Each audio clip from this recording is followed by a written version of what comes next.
যার স্বামী অসন্তুষ্ট, তার ওই মহিলার ঠিকানা কোথায়? হ্যাঁ, তামনিটা কোন যে বিবি তুমি পর্দা করো না, তুমি এক ওয়াক্ত নামাজ পড়ো না, তো মনে রাখো আমি তোমার লগে ফাইলাম না, হয়তো কুলাইতে পারলাম না, বুঝাইতে পারলাম না, তুমি আমার কথা শুনলা না, তবে এটা মনে রাখো আমি তোমার প্রতি অসন্তুষ্ট, আমি তোমার প্রতি আর কোনোদিন খুশি হইতে পারলাম না। এটাও যদি বলেন তো বেডির জাহান্নামে যাইতে আর অসুবিধা হইত না। আপনার ছেলেকে বলেন, বাপ তুই নামাজ পড়স না, তোর প্রতি বেড়া আমি তোরে পারলাম না, তুই ঘাড় ফাঁক দেস, তুই মাস্তানের মতো চুল রাখছ, তুই তোর বন্ধুরারে পাইয়া এখন আর আমারে পাত্তা দেস না, ঠিক আছে পুত আমি তোর লগে কুলাইতে পারলাম না, কিন্তু এটা মনে রাখিস আমি বাপ হিসাবে তোর প্রতি অসন্তুষ্ট, তাহলে ওই সন্তানের জাহান্নাম নিশ্চিত। বলে দেন। এক বয়সী একসাথে বসলে ফায়দা হবে না দোস্ত, এটা ফাইজলামির জায়গা না, সাবধান। দুষ্টমি করলে তুমি বাইরে গিয়া দুষ্টামি করো, আমার কোনো আপত্তি নেই, তুমি বাইরে পাও আলগি দিয়া হাঁটো, আমার সমস্যা নেই, যা ইচ্ছা তাই করো, কোনো আপত্তি, কিন্তু চোখের সামনে ব্যত্যমিজি করা যাবে না, এটা আমি কোনোভাবেই মেনে। আমাদের যথোপযুক্ত আন্তরিকতা যতক্ষণ না হবে, যত বছরে না হবে, আপনার দিলে যদি আল্লাহর কথার প্রতি আন্তরিকতা না আসে, 100 বছর না 1,00,000 বছর শুনলেও আপনার কোনো পরিবর্তন হবে। এটা গুরুত্বপূর্ণ বিষয়। আমাদের ছেলেরা বদনসিব অসংখ্য এই কারণে, মসজিদে ঢুকছে, পিছনে বসছে, ইমাম সাহেব বেচারা বয়ান করতেছে মনোযোগ দিয়েই, কিন্তু ওই ছেলের ভিতরে কোনো ন্যূনতম আন্তরিকতা নাই, যার কারণে অপদার্থই থেকে যায়। যেমন ঢুকছে বছরের পর বছর এমনই বের হয়, কোনো পরিবর্তন, চলা ফেরা উঠা বসা, এটা কারণ। প্রথম কাতারে বসছে মুরব্বী, আজকে 60 বছর বয়স, 40 বছর ধরে ওয়াজ শুনে, জুমার বয়ান শুনে, কিন্তু পরিবর্তন নেই। কেন? হয় দেখবেন বসে বসে জিমায়, আর নাই তো দিলের ভিতরে আছে যে হুজুরের ইডি ধরে কুলান যায়, যার কারণে 60 বছর বয়সেও বিড়ি খাওয়ার বদ অভ্যাস ছুটে না। অথচ এত বয়স্ক লোক বিড়ি সিগারেট খাওয়ার কথা না, কারণ ওনার হায়াত অনেক দিন হয়ে গেছে, উনি কবরের কথা মনে করা উচিত। এত বয়স্ক লোক চা দোকানে টেলিভিশন দেখার কথা না, কিন্তু মূল কারণ হলো কোনো কথাই কোনোদিন আন্তরিকতা নিয়ে, গ্রহণ করার মানসিকতা নিয়ে শুনে না, সময় পার করছে, শুধু বসে ছিল না পারতে। নাই তো আন্তরিকতা যার মধ্যে আছে, জওয়ান কিংবা বুড়ো, কসম আল্লাহ, কোরআন তার জিন্দেগি বদলায় দেয়, তার কথাবার্তা, চলা ফেরা, উঠা বসা, আচার আচরণ, লেনদেন ধীরে ধীরে বদলায়। একদিনে আমি বলি না, একদিনে আব্দুল কাদের জিলানি হবে না, একদিনেই বাইজিদ বোস্তামি হবে না, উনি নিজেও একদিনে হয় না। আব্দুল কাদের জিলানি রহমতুল্লাহ আলাইহি একদিনে হয়েছে না, তো আপনি হইবেন কেন? একদিনে বদলাবেন, কিন্তু আন্তরিকতা থাকলে ধীরে ধীরে বদলাবে। অধিকাংশ মানুষের পরিবর্তন না হওয়ার মূল কারণ এটা, কলিজার দিলের ভিতরে আছে যে আও হুজুরা যা কয় অত না। এই লোকের মুখ দিয়ে এই কথা বের করছে সরাসরি শয়তান। আও কইতে লাগলে হুজুররা কিছু বাড়াইয়াও কয়, এই লোক এই কথাটা তার মুখ দিয়ে ইবলিসে বের করেছে, শয়তানে বের, বুঝছেন? মানে তাকে যেন আমল করতে না হয়, এই জন্য শয়তান তাকে তার আয়ত্তে নিয়ে কথা বলেছে। কয় তো হুজুররা ভালোর জন্যই বলে, পারিত না কেন? পারবেন না কেন? আপনি আগের থেকে এটা কেমনে বুঝলেন? পারবেন না কেন? আপনারে ডাক্তারে বললে আপনি 40 বছরের অভ্যাস মিষ্টি খাওয়া, আপনি এটা ছেড়ে দিলেন। আপনাকে ডাক্তার বললে 40 বছরের অভ্যাস, আপনি চিনি খাওয়া ছেড়ে দিলেন। আপনাকে ডাক্তার বলার কারণে আজকে 50 বছরের অভ্যাস মিষ্টি খাওয়া ছেড়ে দিলেন। আপনি এত কিছু ছাড়তে পারলেন ডাক্তারের কথায়, তো আল্লাহর কথায় বিড়িখানা ছাড়তে পারলেন না কেন? আল্লাহর কথায় টেলিভিশন দেখা, নাচ গান দেখা, পরের নারী দেখা ছাড়তে পারলেন না কেন? কথা বলেন, কারণটা কি? ডাক্তারের কথার উপরে আপনার এতটা আস্থা হইল? হ্যাঁ, আমার একজন পরিচিত লোক, আত্মীয়, ওনার পেটে একটু অসুস্থতা, ডাক্তারে বলছে গরুর গোশত খাইতে না। ওই গতকালকে আমার সাথে খাইতে বসছে, খানার সময় ভুলে ওনার প্লেটে 2 টুকরা গোশত দিয়া লাইছে। মানে মনে সাপ দেখলো মানুষ এত করে লাভ দেয় না, না না না, আমার গোশত নিষেধ, এইভাবে ফাল দিয়ে উঠছে। তাহলে একজন ডাক্তারের কথার উপরে আপনি এভাবে ফাল দিলেন? কথা বলেন, শুধু উনি না, আমরা সবাই এরকম। তাহলে সেটা আমি এতটা বুঝলাম, আল্লাহর কথা কেন বুঝলাম না? আখেরাতের কথা কেন বুঝলাম? মূল কথা হইল আল্লাহর কথা, আখেরাত আমার দিলে নাই। মুখে আমরা ভেসক ধরছি আর কি, বাহ্যিক, আমি হুজুর, আমি পাবলিক, আমি মুসলমান, কিন্তু মূলত কলিজার ভিতরে আখেরাত জমে নাই। এই জন্য ছেলেদেরকে বলি, বাপ দয়া করে এই যাদের হাতে মোবাইল আছে, তোমরাও ভাই এই মোবাইলটা নামায় ফেলো, ভালো হবে। আমি বললাম বাবা আপনারা নামায় ফেলো, এমনি শুনবেন, চেহারার দিকে তাকায় থাকেন, দেখবেন ভালো হবে। ওলামায়ে কেরামের চেহারার দিকে তাকাইয়া সরাসরি আন্তরিকতা নিয়ে কথা শুনলে আল্লাহর কসম খুব অল্প সময়ের ভিতরে মানুষের পরিবর্তন হয়। আপনি আপনার মসজিদের ইমাম সাহেবের বয়ান ওনার দিকে তাকাইয়া থেকে শুনলেন, 6 মাসের ভিতরে আপনার চলাফেরার মধ্যে পরিবর্তন আসবে।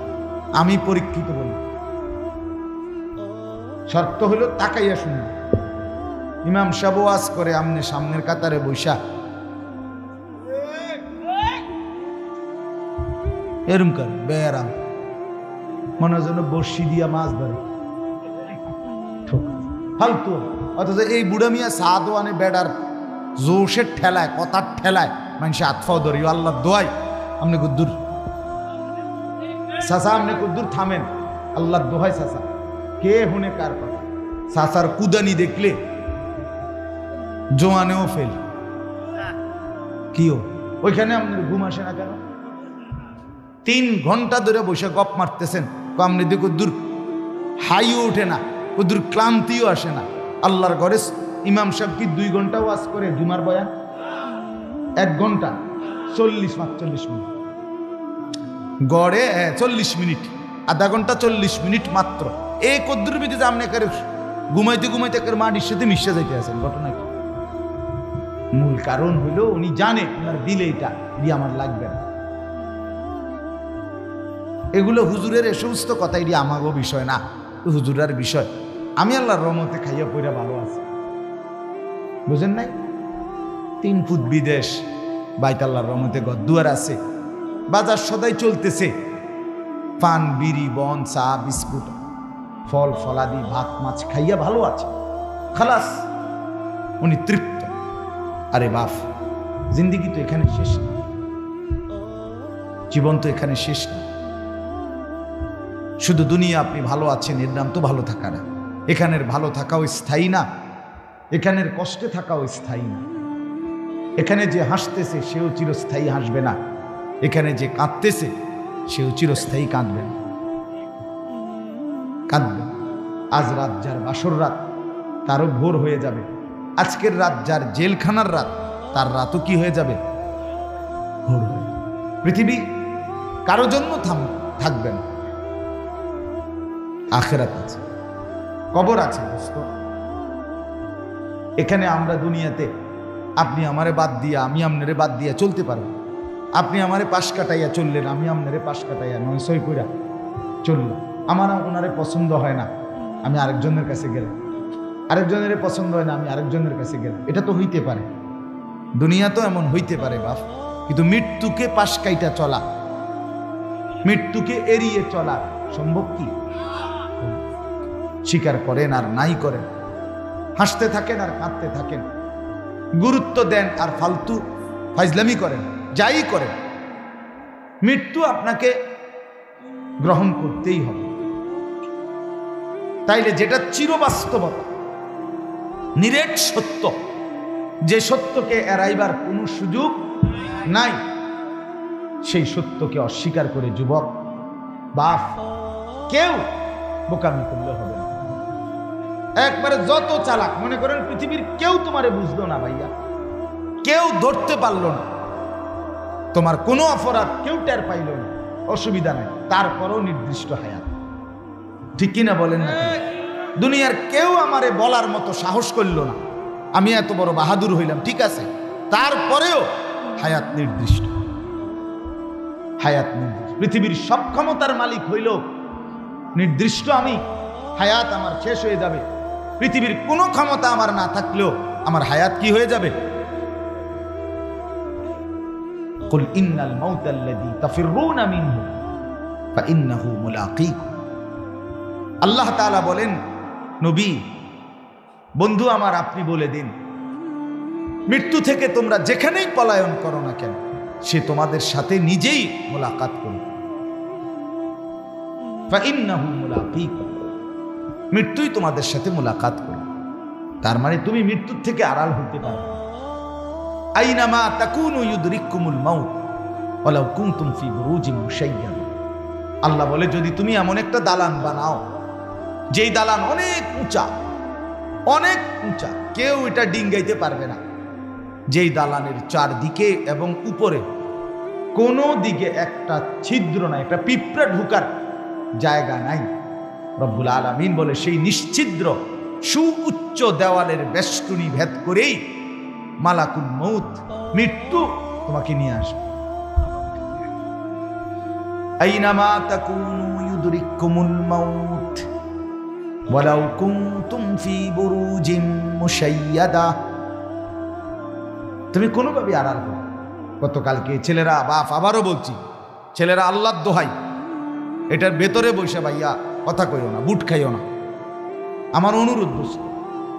আমি একবারে হাতে গোনা অল্প কিছুক্ষণ সময় কথা বলতে চাই, এনে বসে বুট খাইও না দোস্ত আমার। তুমি বুট খানা যদি তোমার বাকি থাইকা যায়, তুমি প্যান্ডেলের বাইরে গিয়া খাও, আমার কোনো আপত্তি নেই। তোমার মোবাইল টিফা যদি বাকি থাকে, যাও তুমি বাইরে চলে যাও দোস্ত, কোনো আপত্তি নেই, তুমি যেখানে ইচ্ছা তাই করো। কিন্তু নজরের সামনে, চোখের সামনে যারা, তারা আমার আমানত। আমার চোখের সামনের এই শ্রোতাগুলো আমার জন্য কি আমানত। এদের প্রত্যেকের দিকে নজর রাখা এইটুকু সময়ের জন্য আমার জিম্মাদার, আমার দায়িত্ব। এদের পরিবর্তনের চেষ্টা করা। আমার উস্তাদ আমাকে বলছিলেন, হযরত মাওলানা ইরশাদুল্লাহ রাহমাতুল্লাহ আলাইহি, আমার একজন উস্তাদ ছিলেন, মারা গেছেন, অনেক প্রিয় উস্তাদ ছিলেন। জোহরের নামাজ মসজিদে জামাতে পড়ছে, ওইরা মসজিদে বসে বসে তাসবিহ পড়তেছে, এই অবস্থায় ঢুলে পড়ছে, এরপরেই মারা গেছে। তো এই হুজুর বলছিলেন, আনিস, আল্লাহর কথা যখন বলবা মানুষের সামনে, মনে মনে ভাববা এগুলা তোমার উম্মত না, তোমার নবীর উম্মত। আর এটা মনে করবা তোমাকে যেন আল্লাহ রসুল বলতেছে, আনিস এগুলো আমার উম্মত, আমার কথাগুলো তুমি একটু এগরে বুঝাইয়া বলো। বাস্তবতাই তো এটা না, আপনারা তো রসুলুল্লাহর উম্মত, অতএব আপনাদের দিকে নজর রাখা, শতভাগ আন্তরিকতা নিয়ে বলা, এটা আমাদের দায়িত্ব। এই জন্য দোস্ত প্রত্যেকেই মনোযোগ। ছেলেরা তোমরা আলাদা আলাদা শোনো, আলাদা শুনলে ভালো। সমবয়সী, আমি প্রত্যেক দিন বলি, সমবয়সী ভালো হইতে দেন, এটা গুরুত্বপূর্ণ।